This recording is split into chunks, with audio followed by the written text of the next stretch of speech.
Ooh. Yeah. It's that time again. RL and Jenny on the mic, let's go. Welcome to the show where the people get heard. Everyday voices, every thought, every word. Entertainment, politics, love and life. We break it all down every Tuesday night. If you wrote a new book or you're building up a dream, got an organization or a message for the team, pull up a chair, come and share what you know. We open up the floor, let the conversation grow. It's Overflow, The Everyday People Show. With RL and Jenny, yeah, they always keep it real, you know.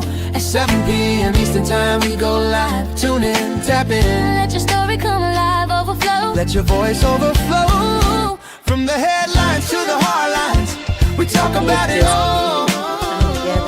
Real folks, real stories, no topic too big or small. Overflow, the Everyday People Show. RL and Jenny, let the conversation flow. Every Tuesday at 7. Every Tuesday at 7. Every Tuesday at 7. Overflow. Every day you ever go.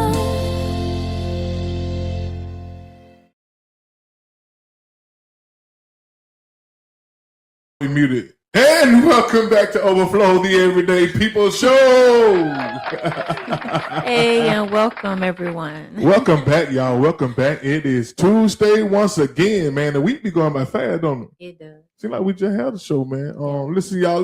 Just share this live with a friend, man. Share this live in a group with a friend. Share this live with somebody. Just hit the share button and send it anywhere, man. You know what I'm saying? You know how people share stuff with you? Just share this live. That's all we asking y'all. We ain't asking y'all for no money or nothing. We just asking y'all to share this live. Check in where y'all from, where y'all calling from, who out there. Who out there in Facebook and YouTube land, man? Who want to holler at your boy and your girl, man? Share this live. Listen, we got a good show coming up today. We want to tell about what we got coming up today. Well, we're going to focus on a particular person. She's an author, and it's going to touch on some experiences that she's had with church and what we call church hurt. And we're going to preface it with some other things that we see as a problem with the Christian community. Yeah, so we got a lot of questions about the church today, man. Look, I don't want to. I've been scared to say her name in public. Look, I don't want to say Laquitcha. Laquitcha. Yes. I'm gonna let her get on me about It's that. You know Laquitcha. when she pull up. You know what I'm saying? Yes. It's Laquitcha or I think it's Laquisha. Laquitcha. Laquisha. Laquitcha. How much you want to bet? I think it's probably Lakeisha. Lakeisha. I'm saying Yeah. Laquitcha. Okay, so we got her coming. Look, we're not gonna butcher her we're name. not laughing at her name. We just No, saying, we're not gonna butcher it either. No. And one of them hood names, man. You know what I'm saying? You know when you grew up in the hood, you got a law on it. Is your name begin with a law and a ch, end with a ch? Stop it. My dog name is Shaquisha. So we got that shot in the end, you know what I'm saying? Keisha. You know what I'm saying? When they got that shot, you better look out, man. You messing with the wrong person. You messing with a girl whose last name end with SHA or CHA, HA, you know what I'm saying? You messing up, man. You bumping up the wrong tree. You better stick to the Jennifers and the Kims you're used to. Lord have But mercy. anyway, yeah, so she's coming on to talk about her book, Laughing Out in the Pews. Laughing Out of the Pews. Lady Q is her AKA name she go by, you know what I'm saying? And she's gonna come here and talk about her book. We read the book, and it's a good book, man. It's very enlightening. It's something that you hear a lot. People talking about church hurt. Have you ever had church hurt? Yes, I have. Oh, yeah, you had church hurt? I have, but it was brief because I made it a point to walk away from the particular church, and I learned some things, and it didn't. it didn't overtake me. I did it. I had my time with it, and I learned a lot from it. It didn't turn me away from God. It just, Tell us a little bit about your church whew, hurt. oh wow. Well, I was in a transitional state from being in a from being married to um, being separated. And during that time, I just remember just trying to find a church home.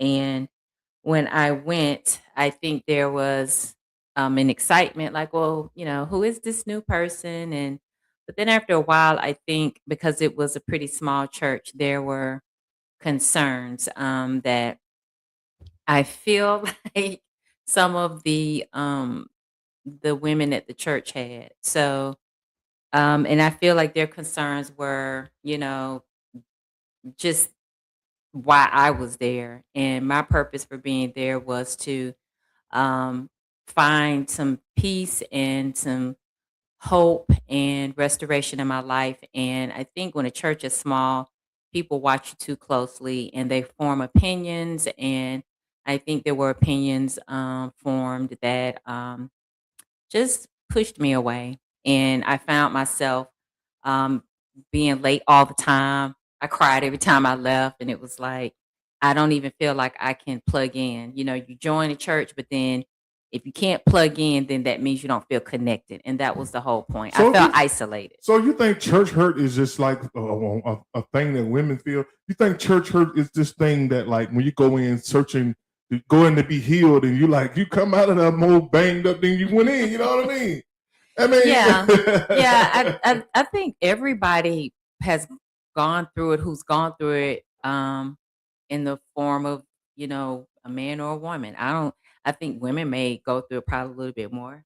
Well, my church hurt when I was, But my church. I got my church hurt from when I found out I wasn't getting paid, and everybody else getting paid. You know what I'm saying? Like I'm in there doing like 3 songs a Sunday. You know what I'm saying? okay. And the musician getting paid, and I found out I ain't getting paid. You know what I'm saying? But you know what I'm saying? And I hate to toot my horn, but I'm saying everybody say they come to see me sing. You know what I mean? So, Well, I but mean, that I know makes they ain't come to sense. see me sing. I'm just saying, people tell you, hey man, you know how you get your ego pumped up sometimes. You know what I'm saying? But I enjoyed singing, man. I felt I was doing it for the Lord, man.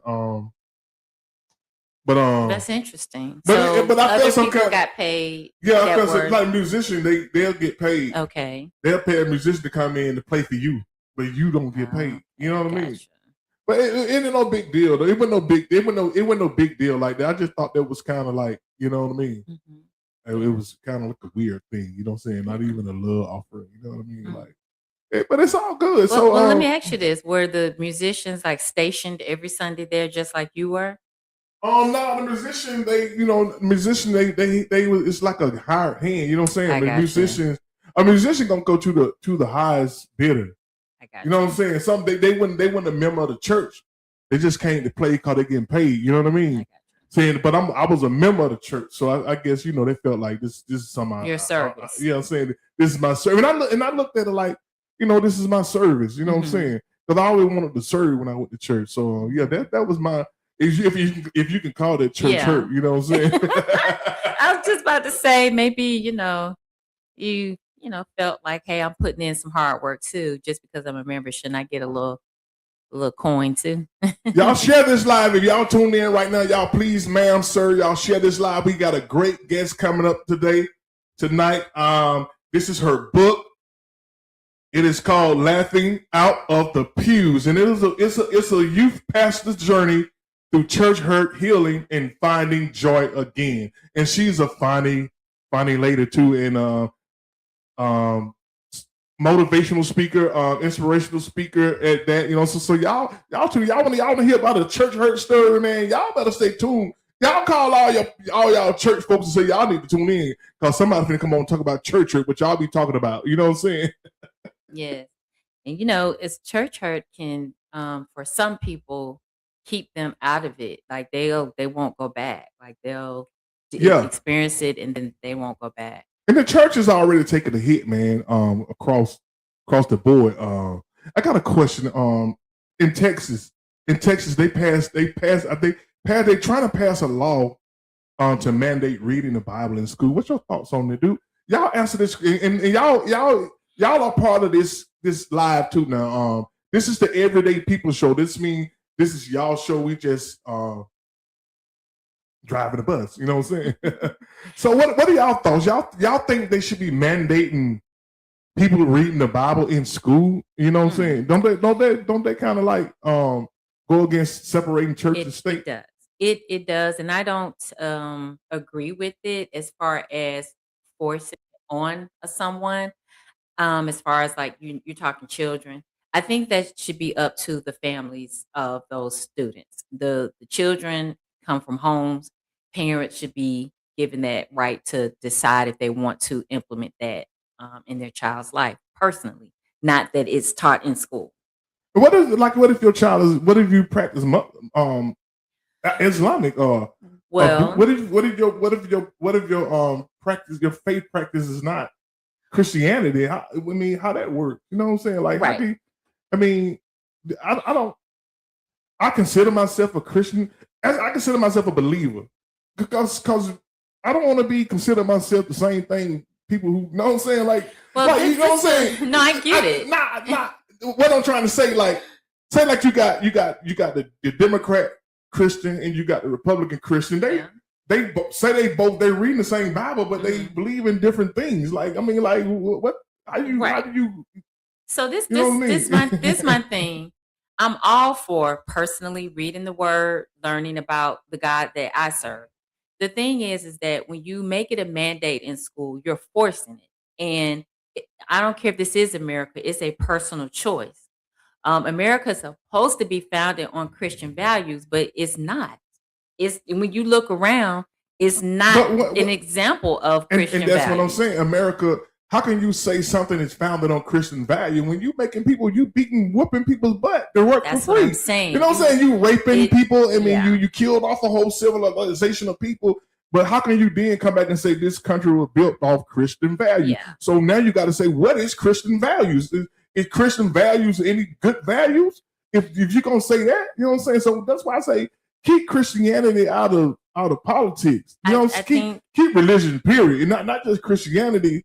Because I just feel like true believers, you can't force people to believe in something. Right. It has to be something within them. You know what I mean? Exactly, because it's a move of the spirit, and you can teach a child something, but again, it's something that I feel like if you really want your child to learn about God in school, then you send them to a Christian school. They have schools that are specifically centered around Christian principles.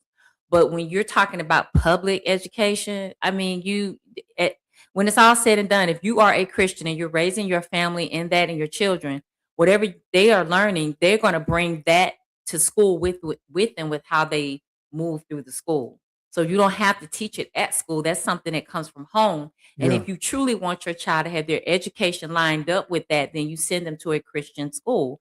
And of course, those you have to pay for it. But that's what it is. I just think it's weird to mandate that when the country itself and the leader himself doesn't exemplify any of Christian values. He's far from it. It makes no sense to me. So I don't agree with it. He is far from that of being a Christian. You know what I'm saying? But listen, y'all, we got a comedian Lady Q coming up in about 10 more minutes. Me and Jen just trying to warm it up a little bit for you know how you got to warm the crowd up. You got to send the B team out first, right? You know what I'm saying? So we trying to warm the crowd up. You know what I'm saying? Because she's a funny lady. I don't stole the clip. You know what I'm saying? I'm gonna play the clip. Her talk about somebody named Keisha with the ponytail with the short.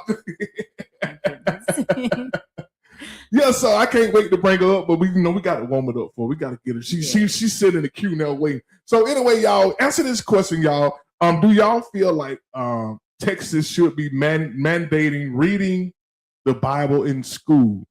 And you know what? The catchy part about it is they're trying to put alongside it American history. So there's an agenda. It's an agenda. Now, if you put American history in with the Bible, you're gonna have some confused people, man. You know what I mean? Yeah. It's they have a meaning for that. It's a purpose. They got something going. Yeah, it's. I think here's what I think Republican is good at. They good at hijacking. They have hijacked Christianity and made it like this is a Republican thing. Believing in God is Republican. You know what I'm saying? It's so. I mean, and when you think about all the things that they support and all the bills they pass, you're like, this don't even feel like Christ. You know what I'm saying? Like, it's confusing to a new believer. People who are seasoned, we get it, but you're talking about a new believer coming in trying to find their way. How do you define how do you define a Christian? What does that look like? We talk, but we don't walk it. And when I say we, I mean those who are those people. It's you're always ever growing, ever growing. So one day it may look like you're not, but you are, because only God and those internal struggles you may have. But I think on a whole, you can't identify a Christian by the way the nation is. I mean, not the U.S. You can't. I mean, everything that supposedly defines who a Christian is, you don't see it here. You just don't. Not on a general level. You don't. Yeah, you definitely don't see. I don't. They say America's built on Christian values, I don't see it. You know what I mean?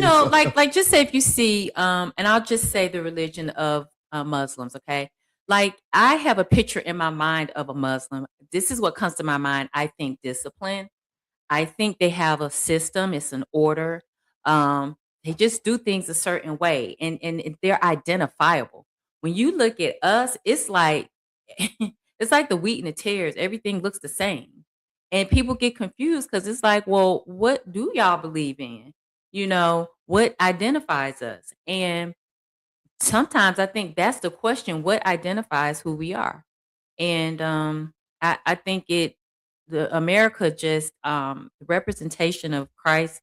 I just don't think we have that. I don't think we have that enough to mandate it and say this is what we should be teaching our children. That's a personal choice, and I think it's great. But if the leader is not showing that, and when you just look around and you see the plethora of all the things that we're doing on a whole level, it's just I don't know. Like it can be confusing to a new believer. A lot of us we know better, but.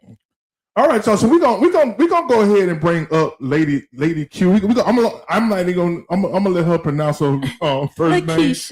So you say Laquitcha, I say I think it's Laquitcha. But we're gonna let her tell us how she pronounced her first name. You know what I'm saying? I don't even know if my I ran it through AI. AI said Laquitcha. Well, come on, AI makes mistakes. So AI makes mistakes. So my phone is crackling and popping, y'all. So give me a second. You cut your phone out, then. I gotta read your bio. I gotta read it. Unless I read it from your phone. Let me read it from your phone. Because it's gonna do. Yeah, it's gonna do the most. It'll be all right. Just, you know what I'm saying? I'll read it. I'll read it briefly. It won't be long. Okay. All right. Let me go to. Y'all just bear with this for just a second.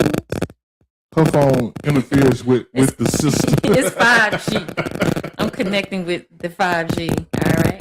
Okay. All right. Here we go. Hold on. Maybe I better let you read. I'm gonna let you read on my phone. Wait a minute. Hold on. It ain't bootleg. It just got too much. Okay. Go ahead. All right. Here we go. Let's make this work. All right. So Lady Q, which her name is Laquitcha Walker, she is a nationally acclaimed clean comedian and inspirational speaker who has been turning real life experiences into healing, hope, and laughter for over 2 decades. She's a proud native of Charleston, South Carolina, and she's carried her message, Laughter is Healing, from local churches and conferences to international stages in Jamaica and the Bahamas. She's a 2-time Praise Factor People's Choice Award winner and a recipient of the Presidential Lifetime Achievement Award. She's shared the stage with legends like Rodney Perry, Marcus D. Wiley Jr. from the Steve Harvey Morning Show, and William Palmer from Tyler Perry's House of Pain, just to name a few. She's even been featured in the Douglas County, Georgia Historical Museum for her impact on Christian comedy. Today, she calls Tampa, Florida home, where she lives and serves with her husband and manager, Corey Walker. Together, they travel the country using humor, storytelling, and a whole lot of heart to help people rediscover faith, freedom, and fulfillment. Her mission is simple: travel the world, make people laugh, and remind them that joy is not just possible, it's powerful. It's powerful, y'all. All right. Cut your phone off. Yes, sir. Done. And without further ado, y'all, we bring to the stage who? Laquitcha. Laquitcha. Welcome. And so let's get the pronunciation right off the jump. Can y'all hear me? Yes. Yeah, we hear you. Okay. My sister girl is right. It is Laquitcha. Laquitcha. Okay, she was right. Jen was right. Thank you, Jenny. Thank you. Thank You're you. welcome. Thank Okay, y'all share this live out. This might be a good one right here. This is gonna be a good interview right here, y'all. Because we read this book and it's very interesting. We got so many questions. I don't even know we're gonna get through this. I don't even think we got enough time for all this. We don't. We have a ton of questions. Okay, we're gonna let you start off. Anything we missed that you want to say before we get started and dive into the book? Well, let me start off by saying thank you. Thank you so much. My heart is so full. I'm so humbled. I'm just overwhelmed by the invitation and just being here tonight. And I always announce myself as I am comedian Lady Q, and God has created me, anointed me, and appointed me to travel the world and make people laugh. And I mean, let's jump into it. I'm just so excited. Oh my God, it's my first book.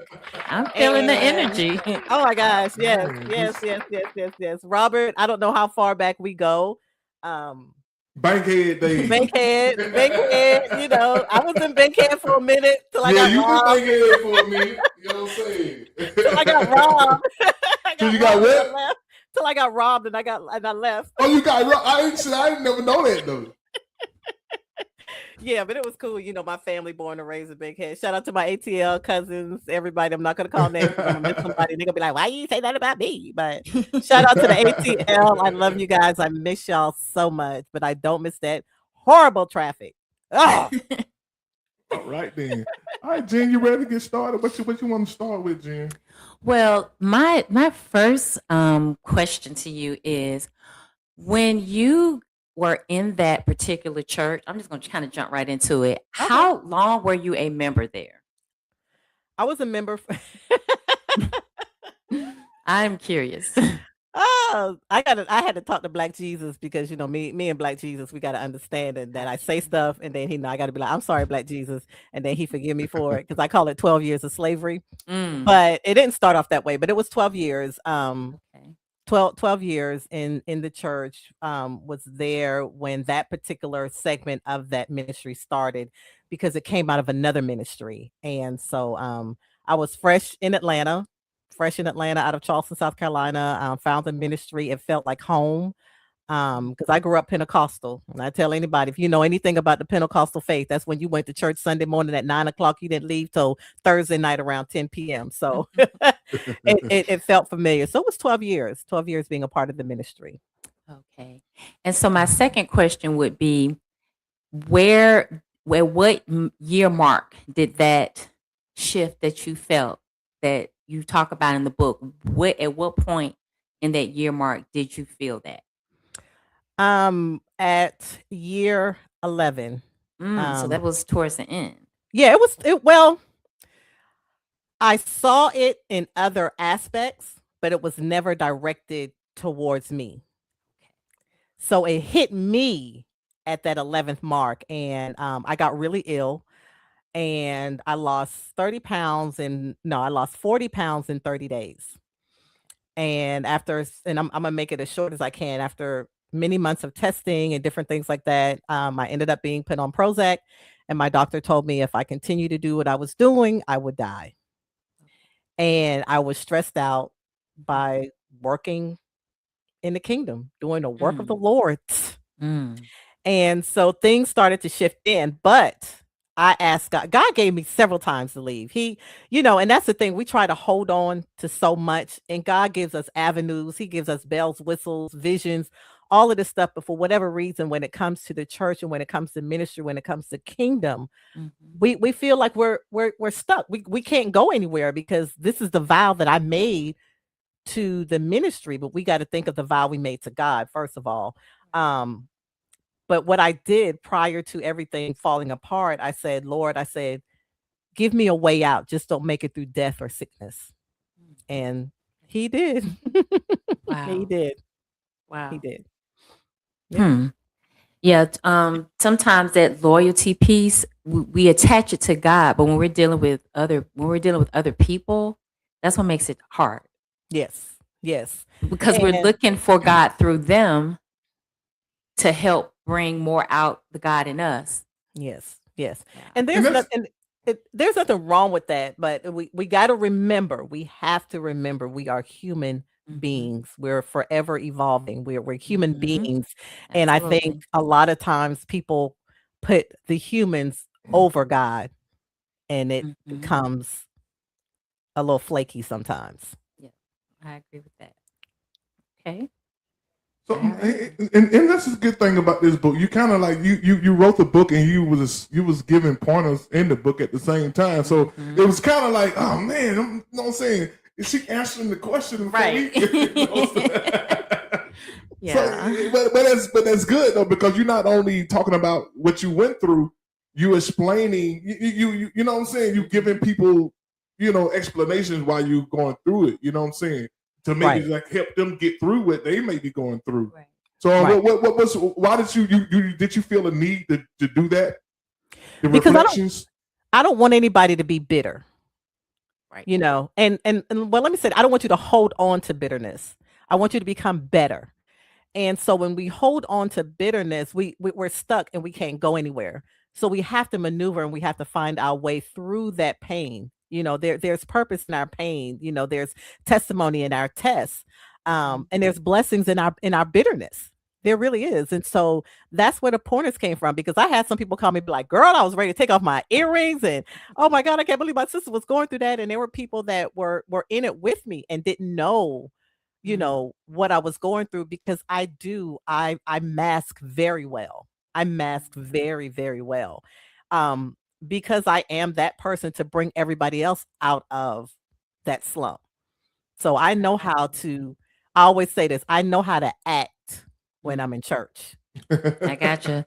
Let me ask you this. When you felt that shift, did you feel like it was personal? Did you feel like this was happening to others or with the direction that they say they were taking? We don't want to get ahead. No, I know, but I just want to know if she felt alone in it, like as far as like the shift itself.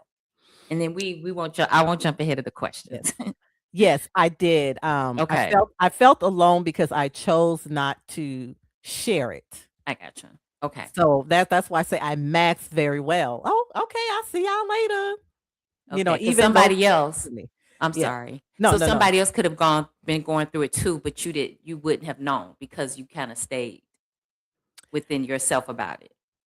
I would have known because I was a confidant to a lot of people. A lot of people came to me with a lot of things. But I never said, girl, me too. Girl, let's just hang in there together. I got you. No, because I don't like being the Me Too person all the time. I got you. Because the one thing I hate to say is, oh my God, I lost my brother. And somebody say, girl, I lost my brother too. I mean, like, who gonna console me? So I'm that person, to receive it and then help you through it. I got you. I understand that. Yeah. All right. Now you go. Okay. Okay, you was a youth pastor. So my question is, a lot of people say, well, a youth pastor, what's that? So what does being a youth pastor means to you? And how did you feel being a youth pastor? What does it mean being a youth pastor? Oh, what's the role of a youth pastor? You just deal with the youth? Yeah, you be with the youth. The youth pastor is like it's the pastor of youth ministry. It's all things youth, from the babies on up through the teens. When we had our own church We had our own service. We had our own sermon, because a lot of times in the adult ministry, if you ever go to a church and you look at the kids, they're disconnected. They're not engaged. They're, especially if you go to an old school church, which I grew up in. The kids are not engaged. They're either on the phone, they got headphones on. Even now, back in the day, now we couldn't do that. We had to sit up and pay attention, But being a youth pastor, first of all, I am a forever youth pastor, because I now, why am I getting emotional? It's taking you back. It's taking you back. I got my tissue. But because I think of, those babies, and I call them all babies, who are now in their 30s with their own children, and they've called me Miss Laquitcha, Pastor Laquitcha, and so it was my heart. It was my heart to pour into young people in a way that they could relate. I tried to be hip, even with my own youth pastoring my own children at that time. Because a lot of the young people that I youth pastored, their own age with my children, who are now 30 and 32. My son is 30, my daughter's 32. And so to pour into them, and sadly to say that I've been to 2 of their funerals, spoke over one. And so being a youth pastor is pouring into the young people where they can relate and they can apply the word of God to where they are in that moment at that age. Because their parents can tell them something, but I can tell them the exact same thing, and it sounds better coming from me. The church, the ministry that I went to, we didn't do Halloween. So we did something called Hallelujah Night. And it was like a youth revival where youth came from everywhere. I mean, the church was literally pretty much packed out. And it was a lot of enactments. It was a lot of, I always did illustrated sermons, so it was always a prop. It was always something. And there were times where I would preach, on a regular Sunday to the entire congregation. So being a youth pastor is just, it's a heavy load, because you are held accountable for those young people who may not know Christ. They may come from a home where their parents are acting like Christians. And so when they come into the church, it's like, okay, I know how my mom and dad act at church. I mean, at home, but they're different at church. And so now you got to pour into them and explain to them why that may be. They may not say it, but the questions that they may ask during a sermon or during a lesson, so being a youth pastor is such an accountability that I didn't take lightly. And even that title now I don't take lightly, because it again was the opportunity to pour into young people the love of God, the love of Jesus, and still be cool. Still be hip, still know the lingo and the hip hop songs that I would always mess up. not knowing all the artists. One funny story right quick come to mind. The kids would talk about Pastor Troy. And I said, what church he pastor? Oh my God. Not literal. I lost the room. I lost the room for about 20 minutes. I said, okay. I'm like, let's give the benediction. Yeah. Okay. Listen, your video, I used it for a promo. I thought that was so inspiring. I know you felt good about that, because when I first did put out my first song on like Spotify, when it ain't nothing like seeing your works out in public for people to, to grab it and hold it. So when I saw that, I might have listened to it like I listened to it like 5 times. Just so you get. It was so much energy. For y'all, good energy. And I got the clip. Let me play this clip, y'all. A lot of energy. Before we get too deep, before we start, I'm gonna play this clip of you getting your book for the first time. Look.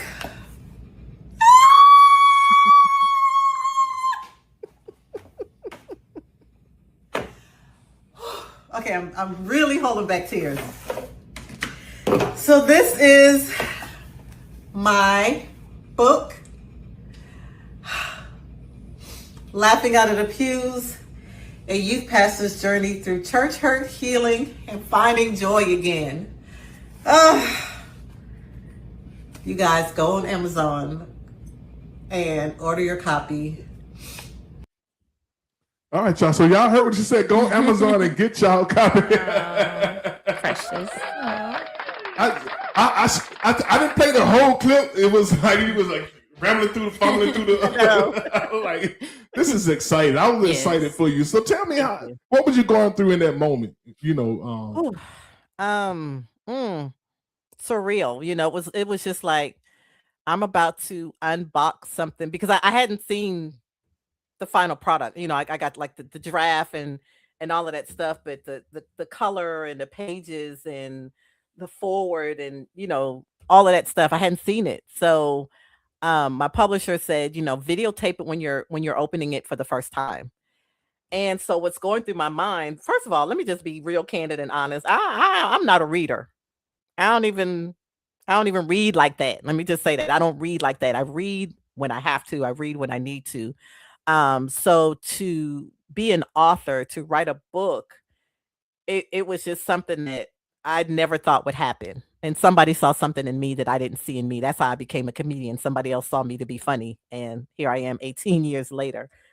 So I was just overwhelmed, overjoyed. I mean, you know, that big lump that's right there and you know you're going to do the ugly cry. I refuse to do an ugly cry. I said, I'm too cute for that. I'm too cute for an ugly cry. So it was just so many emotions. It was late. I had just finished an event here in Tampa, inspiring young people at a mentoring event. I was their keynote speaker. I was tired, but so excited. The adrenaline was flowing from performing, speaking, and then opening this book. It was so many emotions. I still don't think I've had that cry yet. That cry of joy. Let me just say that it's just of joy and admiration, and the faithfulness of God. I'm sorry. I'm a big Jesus freak, and I love God so much. No, you don't have to apologize for that. Not at all. Ooh, I love him so much, and for him to just show me the grace and the mercy. And I'm a big crybaby, as you already know, but the grace and the mercy to just write the words and to help those that I know maybe going through any kind of hurt, you know, any kind of hurt, relational hurt, you know, hurt from people that you thought would be in your corner forever, who stayed up with you late at night, who you opened up and was so vulnerable to, and to be crushed. You know, it's something that you feel as though you can never come out of, but by the grace of God, his faithfulness, his love, his gentleness, his kindness, and to open it and to see the cover and to flip through the pages, I was just like, I could have ran a marathon nonstop. It could be felt. Your excitement was felt. Yeah, definitely. You could feel it. Yes. He's just so amazing. God is just so amazing. And for those that just don't know him and follow him and just allow him to lead you, I just pray that you give him that space in your heart. Give him that space in your heart and just allow him to love you. Allow him and love him back. So let me ask you something. In writing this book, did you feel like you had to be careful with it? You didn't, put anybody out that may agree with what you're saying or disagree with what you're saying? Did you feel like you had to be careful that people were going to say, "Cause she's talking about this person, she's talking about her, she's talking about him"? Was you careful with it, or were you just like, okay, whatever? Very strategic in that. Because I didn't want people to focus on the mess. I wanted people to focus on the message.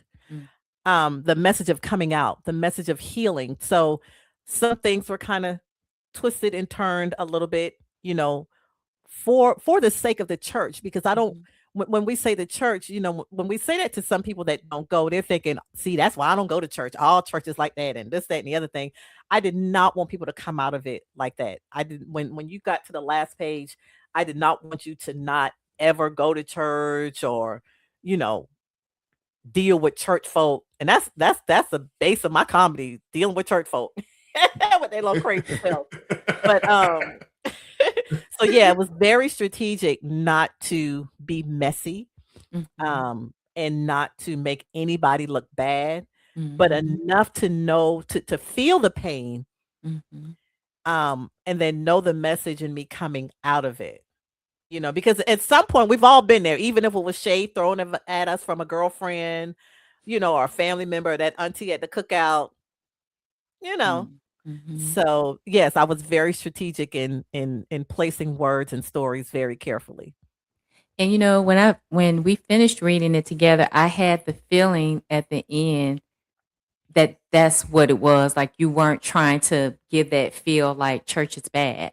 And there was a part where you talked about how when you went back, I felt what you're saying at the end of it. I felt Yes. what you were saying. I'm over here bumping her leg. Like, come on, we're gonna get to it. But I'm speaking to what she She's just just so said. excited to get it. I am. But we can't make it a spoiler. We can't spoil it. Yeah, I'm trying to. We do have to go around. Yeah. But I felt that though. I felt your strategy. I felt that too. Okay, Gene, here we go. Let's go.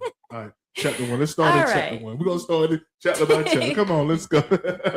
I'll let you take the reins. Go No, ahead. you go ahead. All right. All right, y'all. Chapter 1. So that's titled "When the Pews Turn Cold." Did you have an idea of what the coldness was?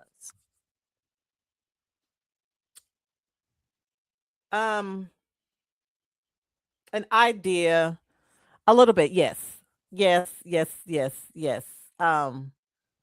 A little bit, but I thought it was squashed. I really thought it was squashed. So when the coldness, when I saw my breath in the air, and it got like real cold, I was like, oh, okay. This is what we're doing. But I was really confused because it's almost like you having a conversation with somebody. I'm like, girl, we good. Girl, come on. When y'all go and you have dinner and you part ways, like, okay, girl, I'll talk to you tomorrow. It was that situation. But then when I see you tomorrow, it's like it's confusing. So I had an idea, but I thought maybe it's something else. Because I'm known for being called into the principal's office. I'm known that because I'm across the line. I'm gonna sometimes.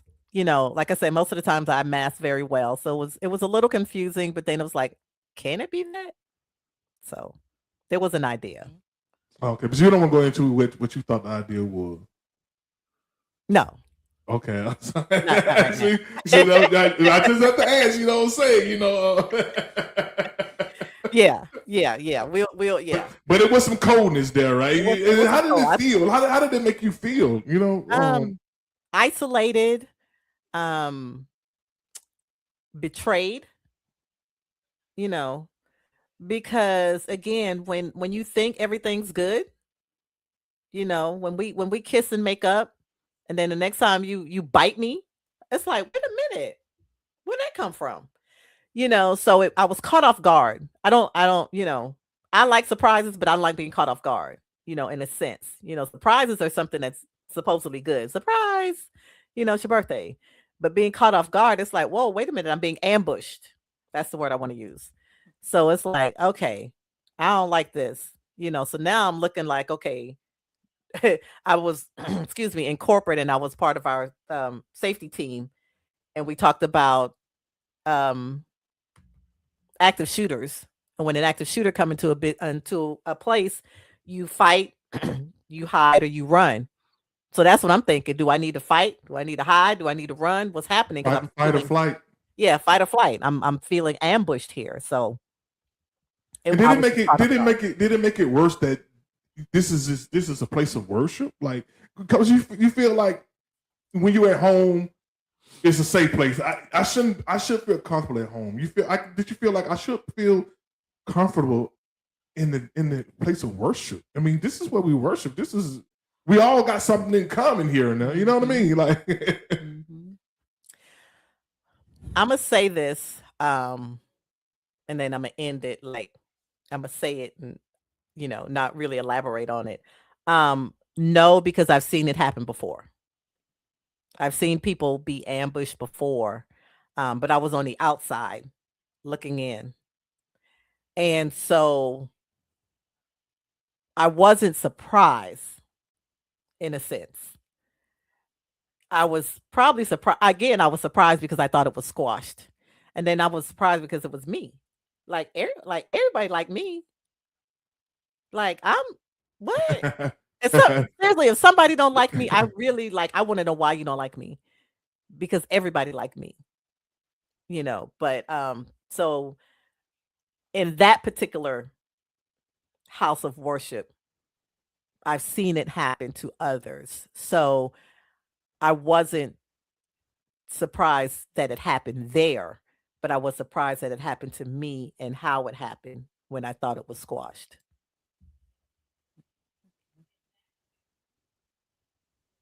all right. All right. So we're looking at chapter 2. Chapter 2, yeah, the whispers louder than a sermon. I'm like, I'll say, okay, what's in here? You know what I mean? The whisper louder than the sermon. That mean, you know what I'm saying? All eyes on me, right? So get into that. What's this title? What did this title mean? Whispers louder than the sermon. What did you get that from? And I don't know if you've ever had a conversation with somebody and then you became the conversation. Okay. So that sense, if I confide in you, girl, these panties I got on just ain't working right, da da da da da. And then, I get up and I walk away and you hear,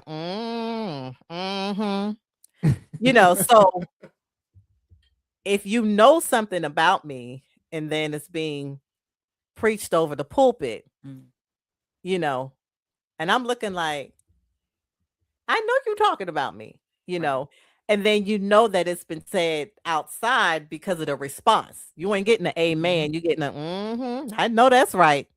Yeah.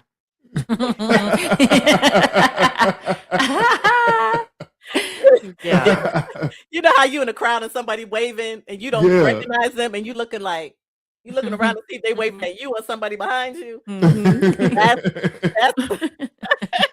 talking about you. Because it's like it's a familiar, it's so familiar to you, and you're like, but the response is what really gets you. You're really not surprised what's coming over the pulpit because you're like, okay, all right. But then the response, I know that's right. You better say it. Yeah. So you're looking like, hey, that's me. So yeah. Is it was it that you thought they was talking about you and one of the things that I know that y'all talk about me. You know what I'm saying? Oh yeah. No. Because you think about it when you confide in somebody and you're being vulnerable to somebody and you hear something, you hear that repeated, and it's almost like it's a familiar sound, and then you're thinking like, now I know you didn't repeat that. So yeah, no, I know. And then again, it was the response that I know that y'all know was being said and who was being said about, because I was like, okay, let's move on. It was something like that. So that's the whispers louder than the sermon. It's more of a response, like, yeah, because folk out here. Yeah, but I ain't gonna repeat this. Yeah. And they talking about, yourself, not the folks in general. Oh yeah. That part. Because right quick, you have to be fair. This is something that I learned in premarital counseling. That our counselor said, he said, when you when you have an argument, you fight fair. If I'm going to confide in you as my spouse, as my significant other, that I was hurt back in the day by something, I don't need you to bring that up in a fight. See, Right. that's why, dude left you because you crazy for real. Mhm. Like, Mhm. you don't use that against me. Right. I confided in. So with something like that, Oh, okay. Y'all, if y'all just tuning in, we are with Laquitcha. Did I say it right? Laquitcha Walker, author of the book Laughing Out in the Pews. It's Out of the Pews. Laughing Out of the Pews. It's a youth pastor's journey through church hurt healing and finding joy again. She's also an inspirational speaker, and she's a good, talented comedian traveling all over the world. I ain't know she was going to some of these places, boy. Yes. I saw one thing that she going to Amsterdam. I'm like, hold on now. That's all right. Wow. That's what's up. That's what's up. Okay, That in is chapter good. 3, chapter 3, you talked about having to go to the pastor's office. Your thoughts on when you had to go, when you was called to the pastor's office. How did it feel? Did you feel? I know you probably said what I did wrong now. Yeah. It was that. It was that. It was that. It's like, okay. And and I'm going through my mind. It's almost like your manager saying, can you step into my office for a minute? And you be thinking, You ain't making quota. So yeah, it was that. It was like, okay, so I'm going through my head, what is my response gonna be? What am I gonna say? And I'm thinking, okay, did a parent say something? Did I wear something? I've been called for that too, wearing something that I shouldn't have worn. Okay, I gotta recalibrate. So my thoughts, my thoughts were, okay, yeah, what did I do now? I know it wasn't a praise report. I did get those sometimes, but it was always, okay, girl, get yourself together. Go on, get yourself together and be ready to answer what it is. Because I was that person that, respectfully would cross a line, and I might say something, that was probably out of line. And one of the kids probably went home and repeated it. And it was like, hey, you can't be saying that. And I'd be like, oh, okay. So yes, I did wonder what did I do? What did I do now? Yeah. I mean, I'm interested to know what it is now. You know what I'm saying? You know, I'm a little nosy now. So I know you want to know? Because you say what's the change of direction you say they wanted to go in? Because you in the book you say they told you we've been going another direction. What change? What direction? The change was me not being youth pastor anymore. There was no explanation. We're gonna go with somebody else.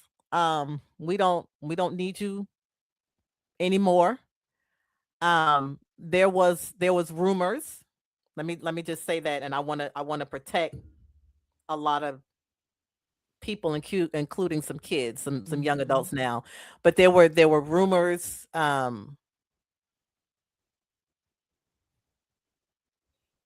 There were rumors. Let me just say that. I'm sorry that I don't. There is another book coming. There's another book coming. Okay. But there were rumors, and so I was like, well, no, that's not true. And so it was my word against another person's word, and so, which was weird to me. And before I knew it, I was out of the position. I was out of the position. I was no longer in that position. And that really was the addiction. Yes. So my question to that is, with what was said that created we no longer need you in this position anymore. Did you have in your mind? Did you feel like it was worthy of that? Or they just used that? It was worthy of that. It was definitely worthy of that. Okay. But the fact that it was not true, it was like, I gotcha. okay. Yeah, it was that. Yeah, it would have been worthy of that. Back in the day, like I said, I grew up Pentecostal, and for instance, if a woman had a child out of wedlock, she couldn't sing in a choir. They sat her down. Yeah, you got sat down. I don't know if y'all ever seen those videos where somebody if they stepped out of the will of God or whatever, they couldn't sing in a choir, they couldn't usher, they couldn't do any serving in the church. You had to sit down and get right with God. And like, for instance, there was a video that came out some months ago, maybe last year, where the young girl got pregnant. She was like 13 or 14 years old, and the pastor called her up in front of the church. Yeah, and scolded her in front of everybody. Yeah. I grew up like that. And so what was said, or what the rumor was, may have been something, but it wasn't like, no. But then who's to say, if it was, that I'm not forgiven? Right. You shouldn't have that say to put a limit on me, or even to say you can't work here anymore. You can't do this anymore, because the calling on my life is from God, it's not from man. That's right. So, yep. Okay. Then chapter 4, when faith feels like a punchline. All right. So did you, and why did you feel like you had to take time away from the church, or PTO as you called it?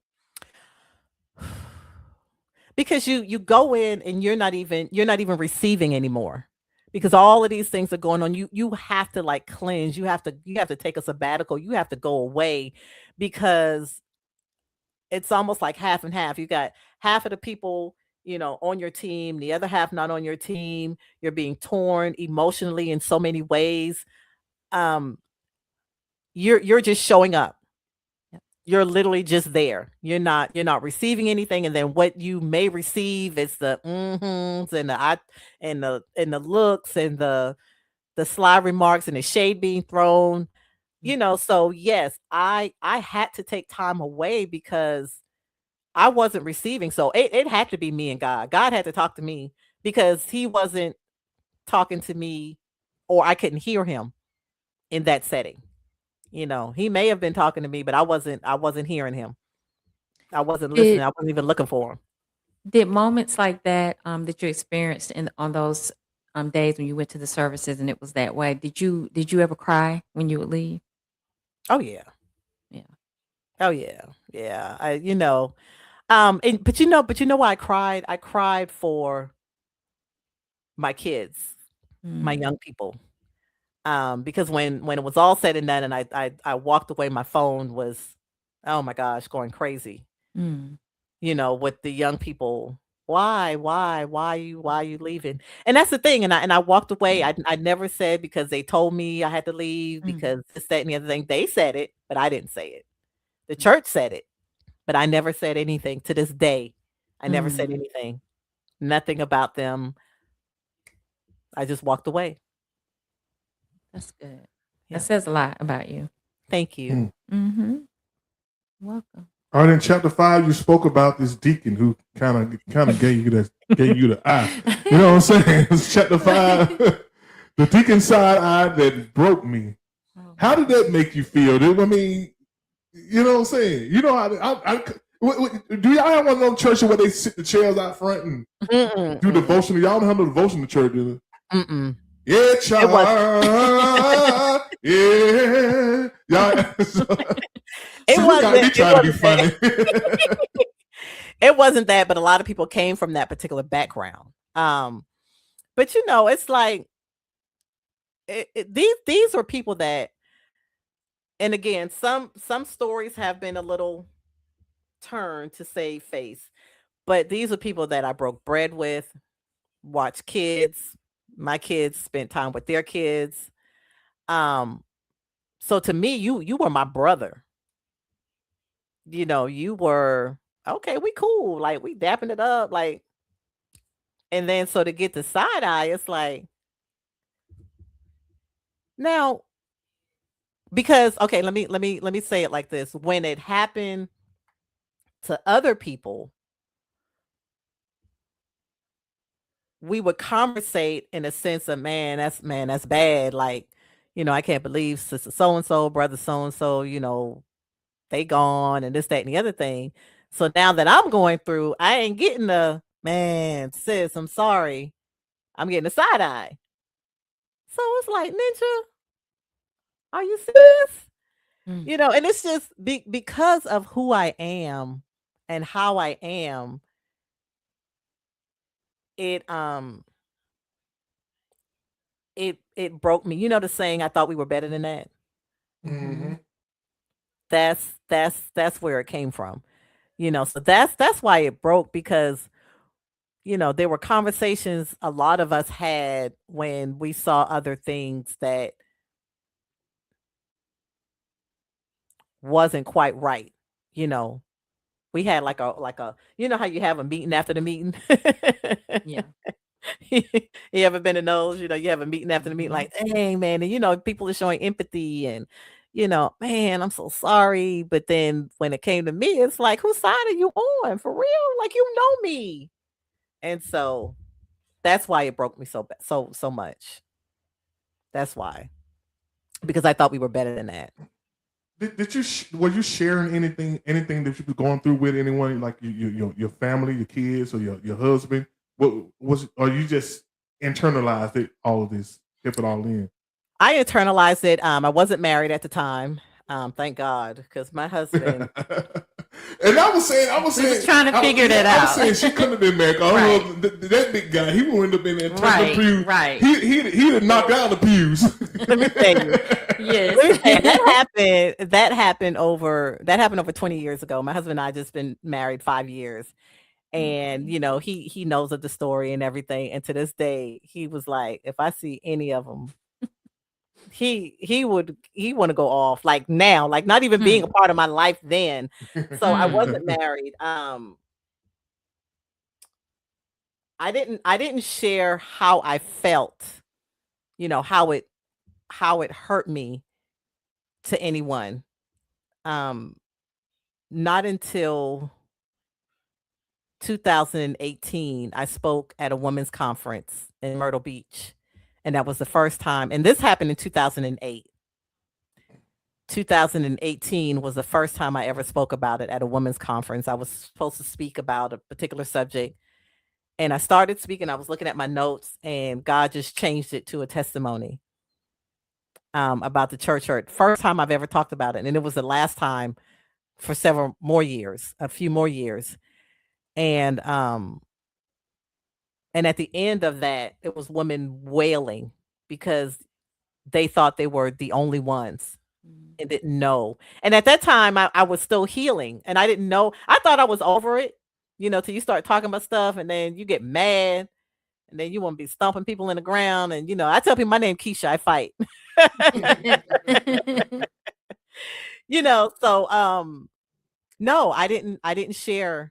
They, like, again, everybody knew what happened. Everybody knew that I was no longer there. I was no longer in that position, but I didn't share with anyone how I felt. I internalized that. I literally, like, I don't even know what I did with it. It was suppressed so deep that I don't even, I never shared it. Wow. Never. Do you wish that you had someone that you could have talked to about it, so that the process of internalizing it could have been a little bit more gentle? A therapist, probably, because the people that were for me, because several others left. That was nothing I shared in the book. But I would have had people in my corner. But you know how when somebody's on your team, you can do no wrong. Right.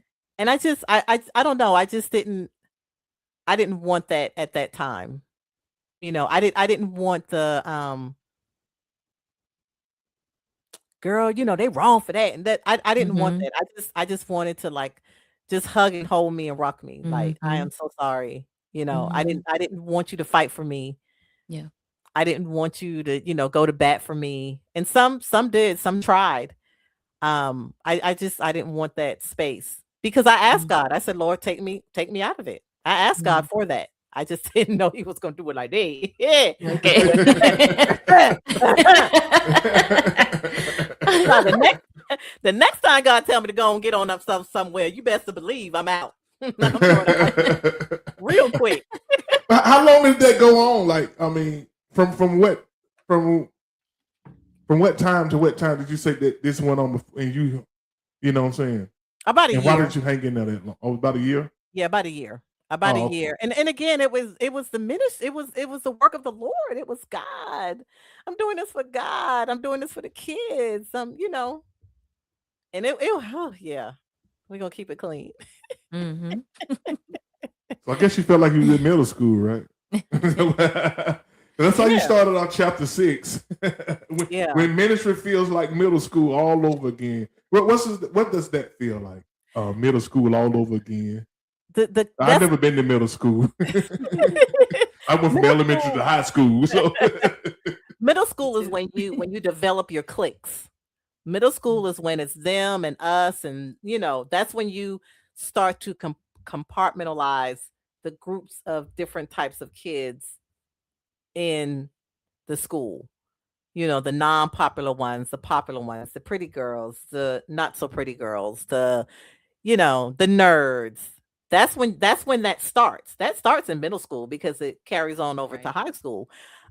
Elementary school, everybody you just get along. You all lick the desk, you all pass gas, and everybody laugh and point, you know. But when you get in middle school, you start to form your cliques. Mm-hmm. You know, you don't talk to them, and you don't sit with them, and can I sit with y'all? So that's what it became very cliquish, because I'm not a cliquish person. I've never been a cliquish person. So when and if cliques were developed in the ministry, I made it a point to make sure that I was a part of every clique, if that makes sense. Mm-hmm. I didn't pick and choose to be a part of something. But then when I became isolated, you know, now it's like, oh, you can't come over here. Oh, no, don't talk. Oh, you know, the responses was real short. Hey, y'all. Mm-hmm. You know, if I like, hey, girl. And then it was like, hey. You know, they're gonna look again. You know, so that's what that middle school feeling came back.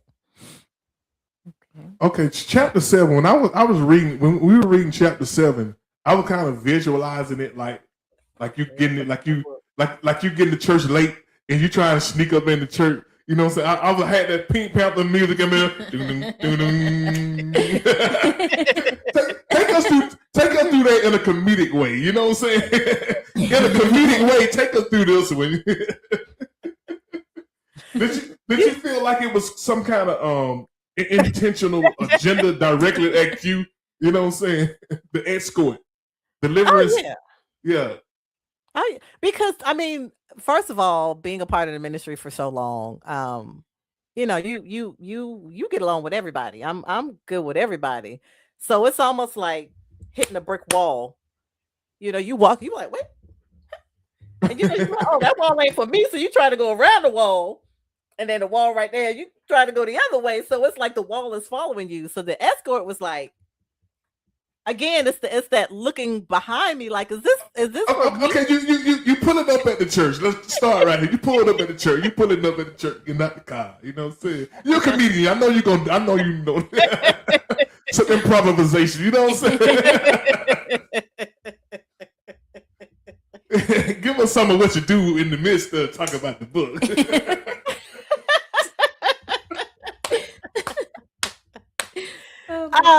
Yeah, I mean, it's like any you don't know until you're faced with it. I mean, it's not like I'm not preparing for shade to be thrown at me.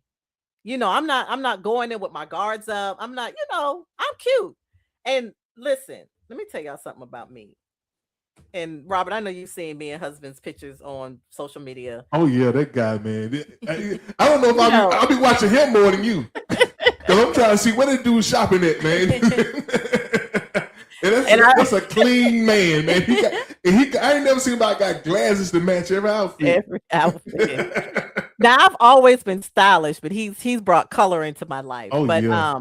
I've never half step on anything, and I'm known for my heels. They're going to be 5 inches and above, 5, 6, 7 inches. And when I walk, I'm making sure my back is straight, my head is held high. I've never when I walk into a space, I walk in to own it, not in a not in a boastful way.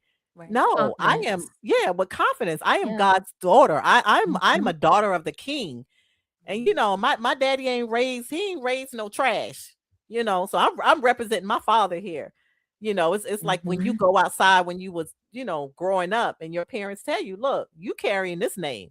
Don't go out there Mhm. and act a fool and folk ain't looking. Right. Right. So, I'm representing the King, and I've always stepped that way.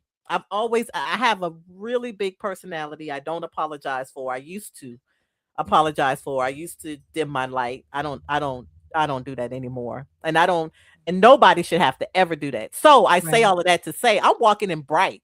I'm walking in tall. I'm walking in loud, like my personality, not per se, boisterous. Mhm. So it caught me off guard. So if you want to call it sashay, y'all remember Sandra from 227. I don't know if y'all Yeah. old enough to I remember. how she was just sashay through. That's me. So to hit that wall, like, wow, like this ain't it was almost like, do you know who I am? Do you know who I am? So it was nothing that I prepared for. Because although, shade was being thrown and side eyes, and there were times, I just kind of like, let me just stay in my space because I want to be respectful. Because I tell people I hadn't fought since the 11th grade, but I know how to fight and I will fight. But I know if Kiki come out, that's my alter ego, y'all. Kiki come out, we're going to jail. Jail. We is going to jail. So, I know how to keep my composure. So, but again, it's just certain attitudes and characteristics that I'm not going to dim. So when I'm being escorted, it's like, I'm trying to go around you, like I know where to sit, I know how to get to my seat. Thrown off a little bit, and then you don't escort nobody else. Like, why am I getting escorted? So it's almost like a football thing or a basketball thing. You trying to go around a defender. It's like, girl, get on up. And then, I don't walk in my seat all these years by myself. Now all of a sudden you want to take me. right. It's something like that, and then, I'm like, okay, well, let me stop before I start bucking, and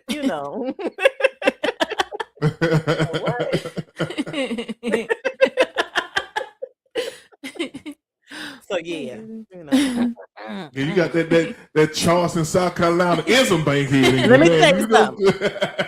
I tell people, if my Geechee ever come out, it's over. I'll be like, boy, look at you, won't want me act a fool in here because I'll box you right in your eye.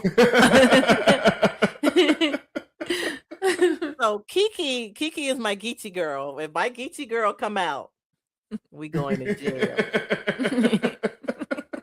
And we gonna serve some time. We gonna serve some time because I'm guilty.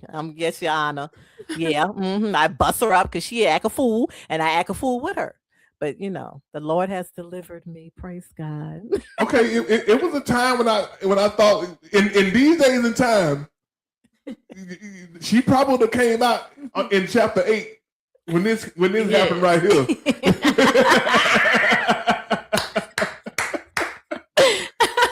I'm asking Jen, I wonder, did she do it in church or did she wait after church to tell you that?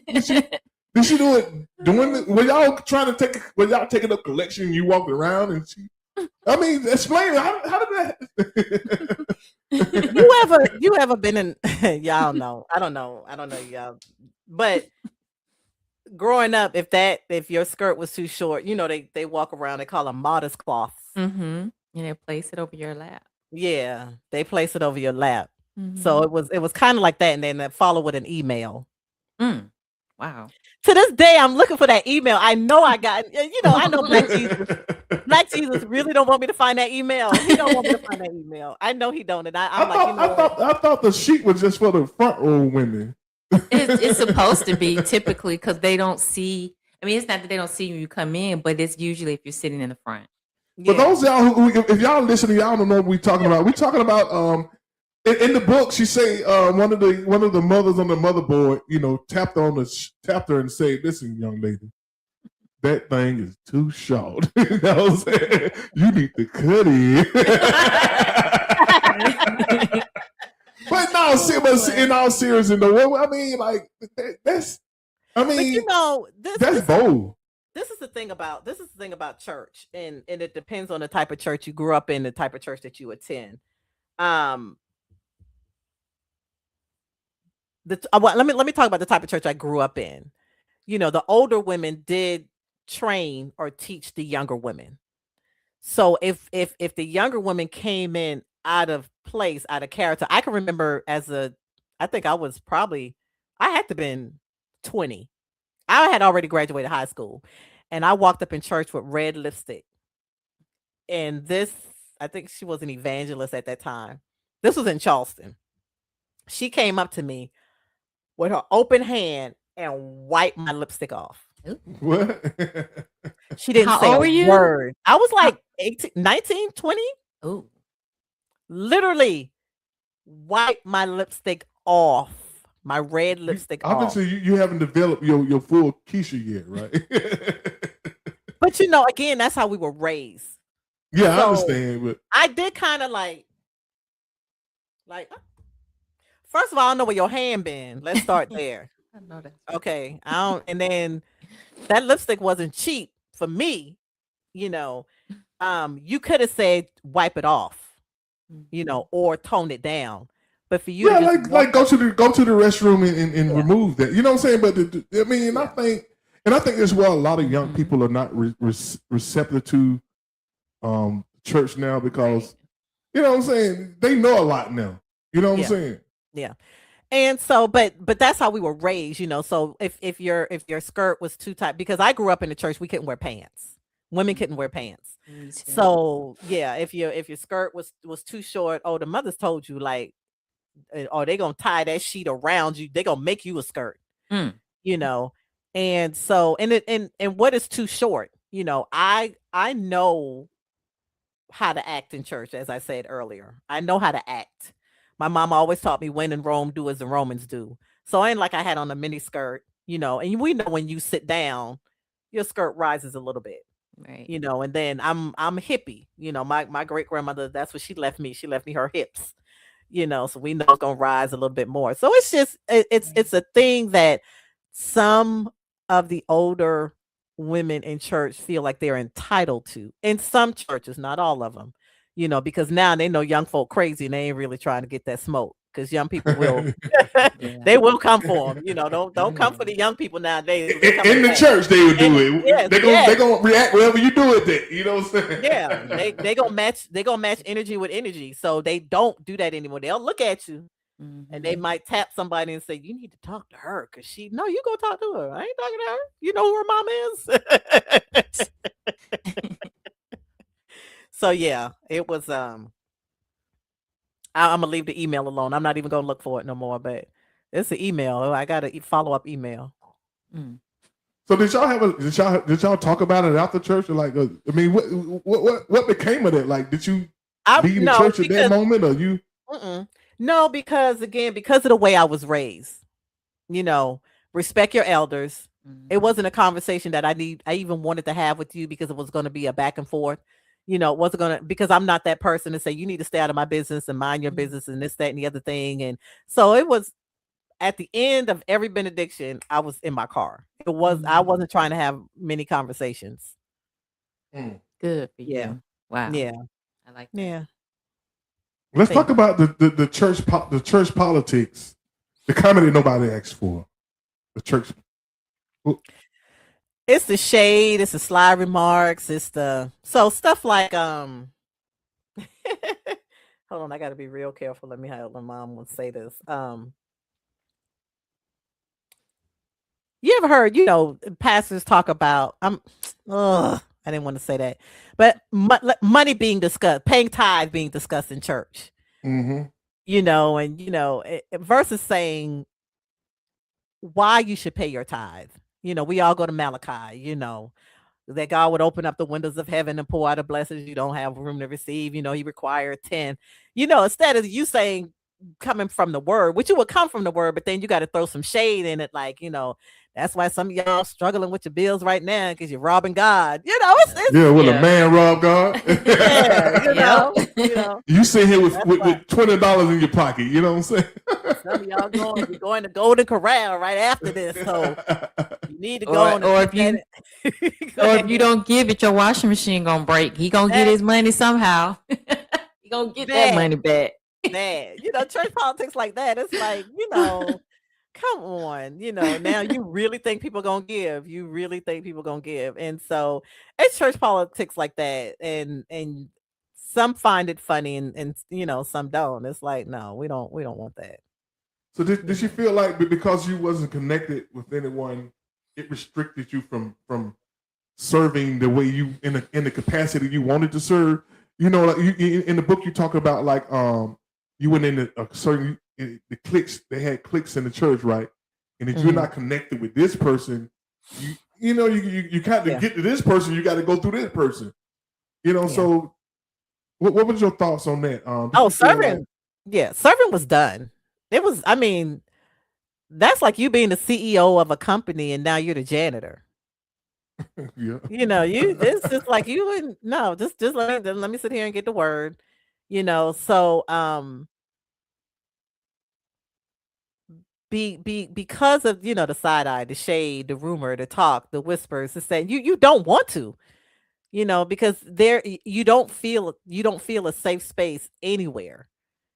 So you just sit quietly, you come in and you get what you came to get and then you leave. I'm not trying to, pass out communion or hold the door or, do anything to serve the people that are shunning you.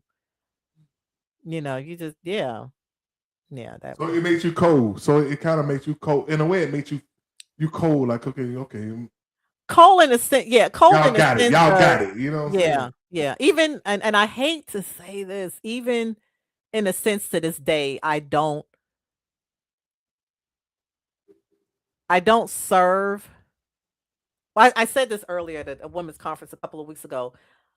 I choose not to serve because I don't want to be behind the scenes of a ministry. I really just want to show up. That's just like my comedy. My husband, he's my manager. He handles everything for me. He collects the money.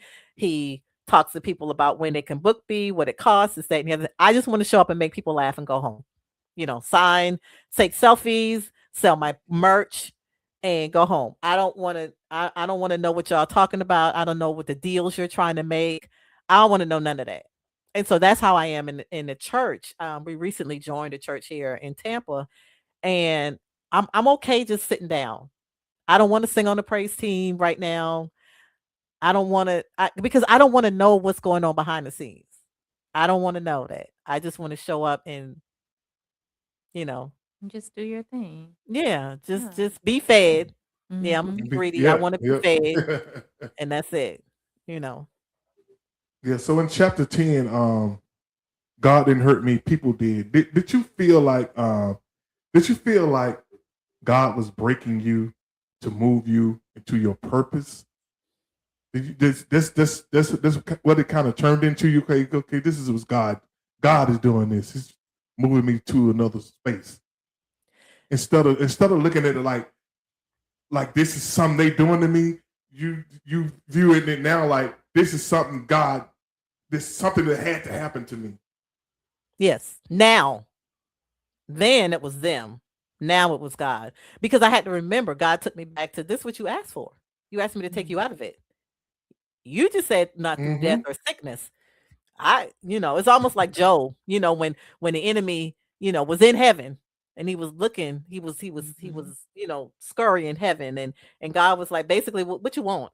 And he was like, well, I'm looking for somebody, but you got, all these, you got your little fence. And he said, well, have you considered my servant Job? And so basically God told him, he said, do whatever you want to do to him. Just don't take his life. The protection is removed, this, that, and the other thing. So, then I didn't look at it as, God moving me into my purpose, because I didn't know what my purpose was. I just knew that it wasn't going to be there. And so, but I guess sometime later, I don't even know how long it was. I'm like, man, God did that.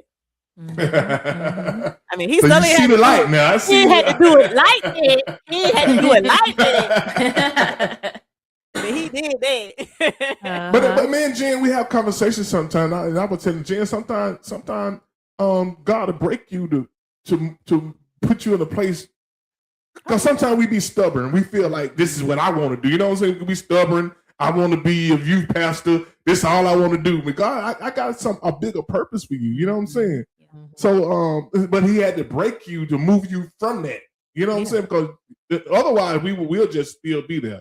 We'll stay on the same job the rest of our life until they fire us. You know what I mean? Right.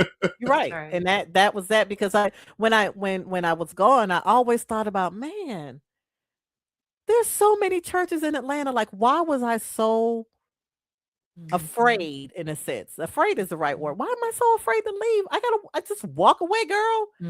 Girl, just walk out the door and don't come back. But it was, I don't know. But you're right. God has to break us to push us into our purpose. We have to be stripped of everything. You know, because we get complacent, we get comfortable of what we know, and that's not it. That's not it. Okay. Yeah. That's so true. All right. So chapter 12. And that's titled Why Heaven Will Definitely Have Comedy Night. Okay. So was laughter your way of rebellion from it all? I wouldn't say rebellion, but laughter was my way of relief. If that's a word.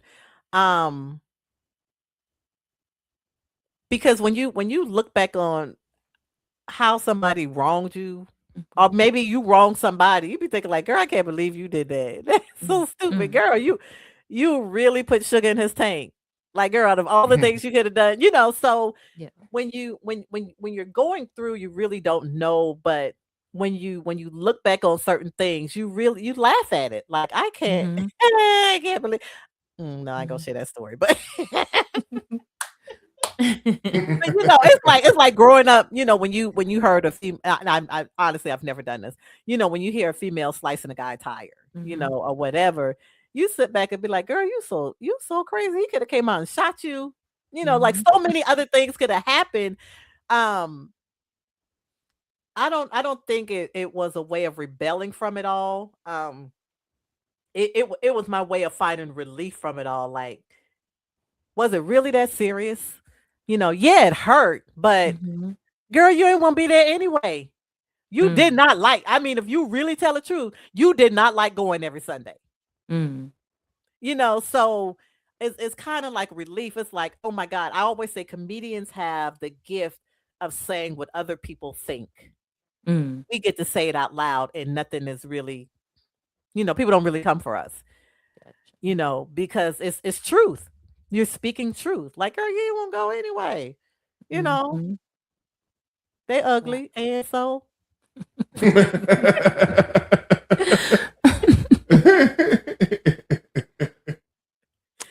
So yeah. All right.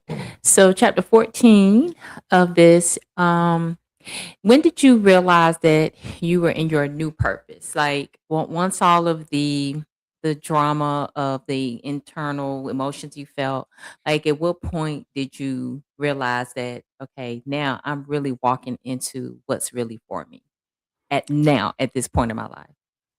I got an invitation to a church from their first lady, and I also was the preschool teacher at this church. They had a school, and she asked me to come to her church and make the women laugh at her women's conference. I said, "What do you mean?" She said, "Girl, you tell the funniest story." She said, "Every time I talk to you and I walk away, I'm in stitches." She said, "Just come and tell your stories." And I didn't know what that looked like. I don't know. Again, that was 18 years ago in a little church in Southwest Atlanta, in their little basement, and Lady Q was birthed. I made them laugh. I used to do an old lady character named Ma Belle, and they Give us love a little. Marbell. Give us a little bit. Then give us a little bit of sample. Let us. You gotta give us some. You know what I'm saying? You gotta give us a little bit of your purpose now. You know what I'm saying? So Marbell, and I hadn't done Marbell since then. But Marbell was this old church lady that mispronounced everybody's name. She messed up the announcements, and she flirted with the young men in the church. And she over exaggerate everything, like her grandchildren, would like try to help her in her seat. She'd be like, Lord, gee, you hurting my arm.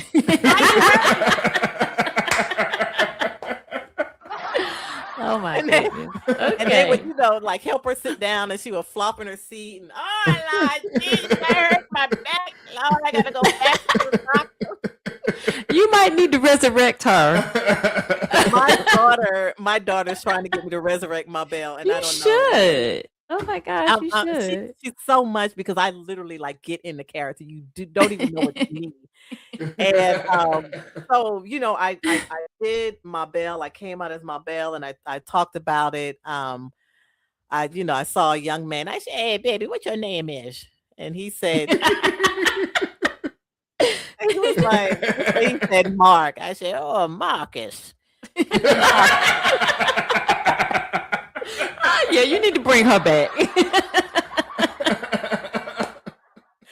Lord have And mercy. so, Marbell, she would flirt with the young man. She'd be like, "Come here, let me hold your arm, because Marbell can't walk by himself. Come here, boy. Come here." And a little bit of my Geechee would come out. And then so that, I've always been a funny person, and I didn't notice until I came out as a comedian on social media. And, people back home were like, "Oh my God, girl, you had us cracking up on the school bus. You had us cracking up at lunch." And I'm like, I'm just being me. I'm so serious. When I'm on stage, people would ask my husband, my kids, when my kids travel with me, they'd be like, "Your mama always act like this?" They'd be like, "Yeah." And even my husband, they'd be like, "This how your wife act for real? She act like this only on stage?" He'd be like, "No." My husband, thank God, I love you, husband. He puts up with my shenanigans. Y'all don't even understand the shenanigans he put up with. Sometimes he just shake his head. But that was it. I got an invitation, and from that, somebody saw me, and word of mouth just got around, and before I know it, I'm in Jamaica with Dr. Bobby Jones and Kiera Shears and Byron Cage, and I'm being nominated for awards, and then the Black I Am Award in Atlanta, and the Praise Factors People's Choice Award, 2-time winner. And it's just That's amazing. The presidential award, it's just God, and I'm just I'm really being Keisha, because if you go back to Charleston and you sit with my mom, she's gonna say Keisha just being Keisha. You know what I mean? She's just being Keisha. So And you getting paid to be Keisha. I'm getting paid. Now, I wasn't always getting paid, y'all. Let me tell y'all. I didn't know I could get paid until I started performing with other comedians. And they was like, "How much you charge?" I say, "Charge? I get money for this?" Yeah. So, yeah. So now God is truly blessing. God is truly blessing. And Tampa is loving me. I'm loving Tampa. And I found my community here after 2 years of only 2 years, and God is just continuing to bless and just do wonderful things. Wonderful things. All right. Okay, well, I got one more question. One more question to ask you. Chapter 15 starts with how humor became my healing ministry.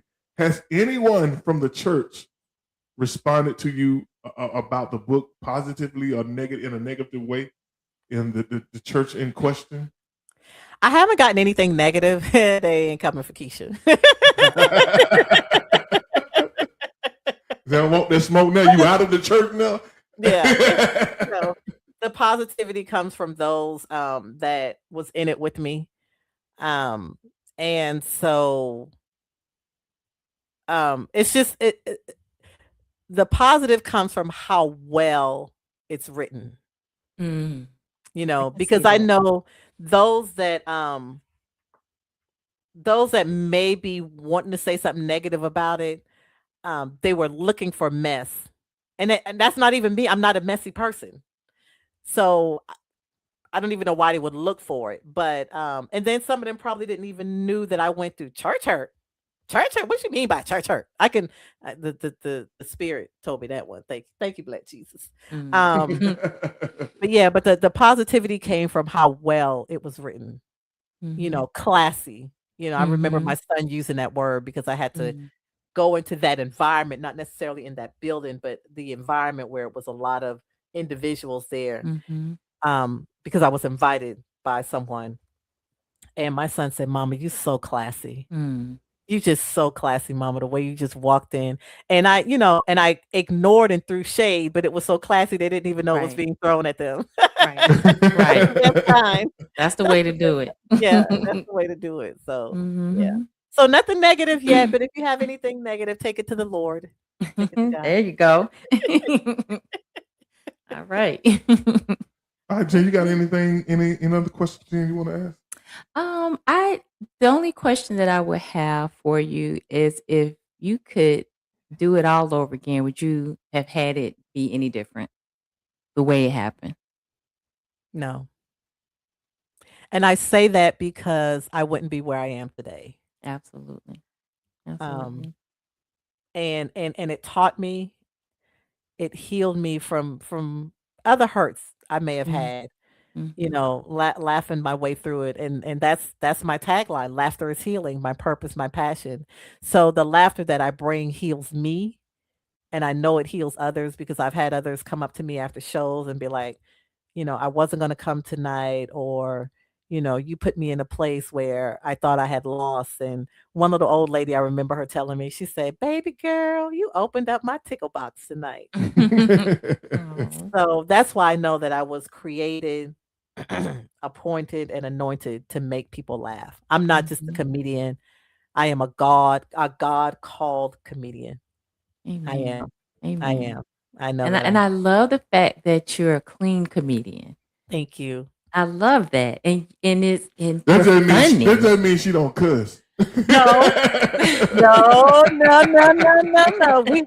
A lot of Look, I'm just joking with you. You know what I'm saying? I'm just messing with you. No, I do sometimes. No, but a lot. Oh, you do cuss sometimes? No, in my head. Oh. But comedians have had that discussion. It was a big thing. I don't know if you all are familiar with Shanita Morris, formerly known as Comedian Chocolate, from BET Comic View, and they had a live feed one time, and we were talking about clean comedian versus Christian comedian, or comedy, clean comedy versus Christian comedy. So you can invite a clean comedian in. That doesn't mean that they're not going to just cuss, but you got to watch their material. You know, because you cannot cuss, but you can talk about a lot of stuff that, you know, will make people clench. You know, you can talk about sex, you could talk about, you know, a lot of stuff. Yeah, we went to the what the name Bonner. We went to their church, and he has a mainstream comedian there, and they were saying something. I'm like, what? They said that's my forever bishop. Yeah, I was a member of oh yeah, Word of Faith. Yeah, that was my last church there. I love Bishop Bronner. I love Bishop Bronner. But yeah, that's it. I mean, that ain't the church you're talking about, though, is? No, it's not. Of course not. Come on now, this is a small church. Yeah. Oh, I had to ask. I didn't know she ain't get a church name though. She don't want a name drop. You know what I'm saying? So you got Robert. Don't make me know. God is really doing His work in you, and I appreciate what you're bringing. And because you are funny, like. I mean, and you don't have to say anything vulgar or anything like that, and you are so funny. Oh my goodness! I mean, she's got a funny spirit. You know what I'm saying? It's like humor. You was born to be funny. Yes. You know what I'm saying? You trying to be a youth pastor. I'm just joking. I was a funny youth pastor. I'm just joking. But anyway, I came across a clip, y'all. We're gonna give y'all a little something what she do. I came across this clip. I'm gonna play real quick for y'all. Y'all know who Keisha is, right?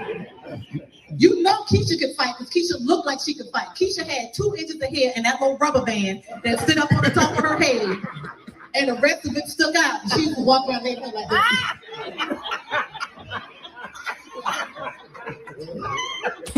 She used to walk with the look of, I wish you would. And you know, when back in the day when we used to fight, they used to challenge you, like cross this line, cross that line.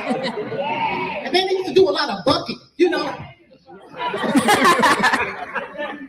You ain't about to do nothing.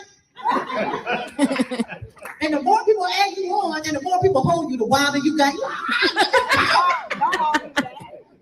And then if you go a little further back, you got that stick. You put that stick right there on your shoulder. Knock it off. Knock it off. Keisha. Lord. Oh boy. Ladies and gentlemen, Laquitcha Walker, author, comedian, inspirational speaker. And I still say you still a youth pastor in your heart. If it's in your heart, once you're a youth pastor, you're always a youth pastor. You know what I'm saying? And y'all can follow her at comedianladyq.com and hook up with her. Y'all get somebody to book her at y'all church, wherever y'all doing something. Y'all go book the lady, man. You know what I mean? I appreciate that. So, Laquitcha Walker again. Okay, you got anything you want to say? You want to finish? You want to say before we get out of here? We over 10, 11 minutes, but it was worth it. You know what I'm saying? Yes. Well, thank you guys once again. I just want to say, don't let your pain paralyze you. Don't let your pain paralyze you, and operate in your passion, and remember your passion, and seek God in it all. You know, the Bible tells us that all things work together for our good because we are called according to God's purpose. So no matter what those things are, good, bad, and indifferent, they're working for our good. So just remember to keep God first. Don't allow your pain to paralyze you. And remember the message in your mess. And that is to glorify God. I am comedian Lady Q. Laughter is healing. That is my purpose and my passion. Thank you guys so much. Love that. Thank you so much. Oh, I feel rejuvenated. Yeah, we appreciate you for coming on. We really do appreciate you coming on. I thought she gonna. I was thinking about how much she gonna charge. You know what I'm saying? And look, I read this out loud.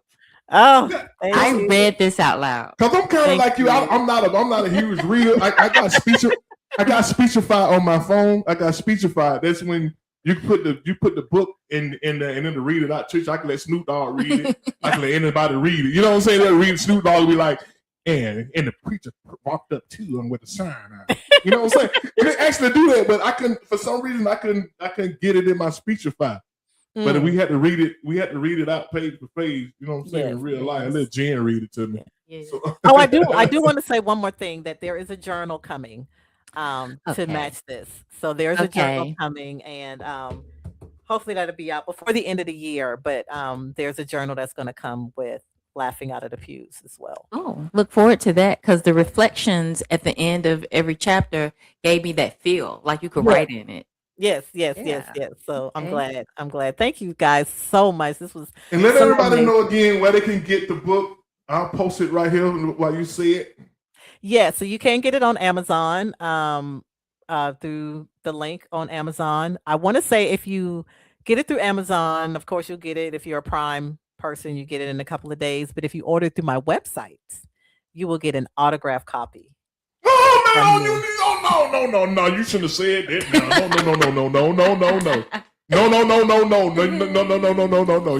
You tell me that. I'm gonna mail mine to your house, and you gotta mail it back. That's what I'm gonna do. I will be in Atlanta next weekend. It's literally 24 hours, if that long. I will be emceeing a gala for Lady T's homeless ministry. Please don't ask me where it is, because I don't have the information in front of me. But I will be in Atlanta July the 11th. But I will be flying back out July the 12th. But I will be back. Is this open for the public? It is open for the public. I'll post it on my social media. I'll post it on my social media tonight. But I will be back in Atlanta September 29th doing a book signing at Southwest Congregational Church in Southwest Atlanta on Niskey Lake Road. They have something called the Taste of Southwest. Oh, so Yep, more information to come on that. So I will be there with my books doing a book signing. Again, that's on September 29th, I believe. Yep. Yeah, let me double check that. And then I will be speaking at their Women's Day. This is a church that where Lady Q was birthed out of.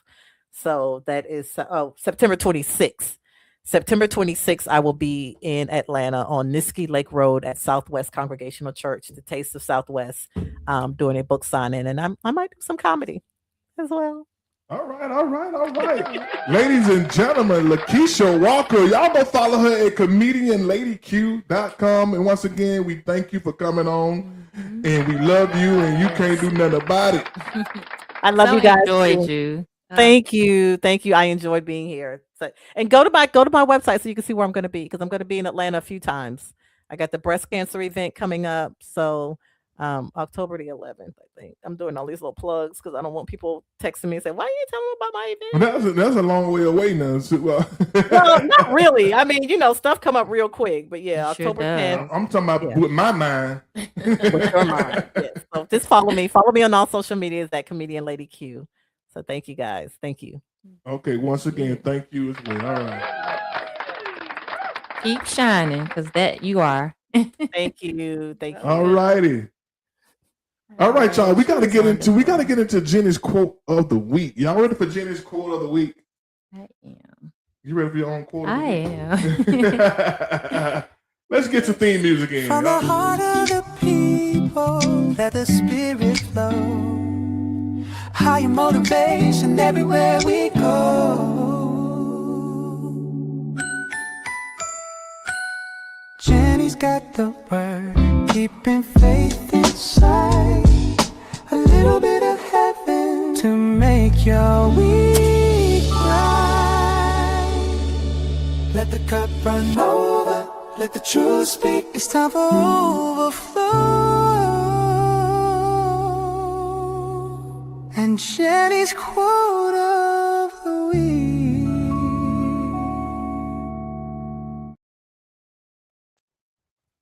All right, y'all. Let's get into Jenny's quote of the week, and it reads, what, Jenny? Don't focus on the battles. Make it your business to win the war. And that's a quote that came to my heart that I came up with.